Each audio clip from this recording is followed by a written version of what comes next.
but the Browns do have a chance to exonerate themselves. You talk about what's happened in the postseason and in big games in Cleveland sports over the years, the drive, the fumble, the red right 88, and all that stuff. The difference was the game was over at that point, and the championship was lost. But in this case, they lose it on Sunday. They got a chance to get it back, though. They can. It's almost like they're given a mulligan, and if they don't take advantage of it, if they're not good enough to beat the New York Jets a quarterback other than Ben Roethlisberger for Pittsburgh, if they're not good enough to beat them, they probably don't deserve to be there anyway, no matter how many wins they had in the season.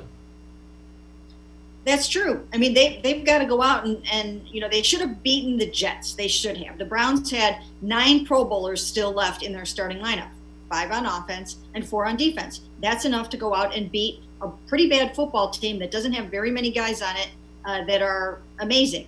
So I think that they still should have found a way to win that football game against a 1-win team.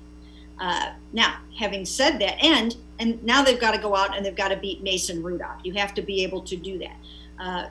The only way that I think the Steelers will be able to win is if they play all of their defensive guys and those guys come out and just play with their hair on fire and win the game for the Steelers. That's one thing that they could do, is try to wreck that game for Baker Mayfield and for the Browns. But Nick Chubb didn't play in the first meeting against the Steelers. Wyatt Teller didn't play in the first meeting against the Steelers. So the Browns will be at full strength if they get these receivers back. That is very, very key.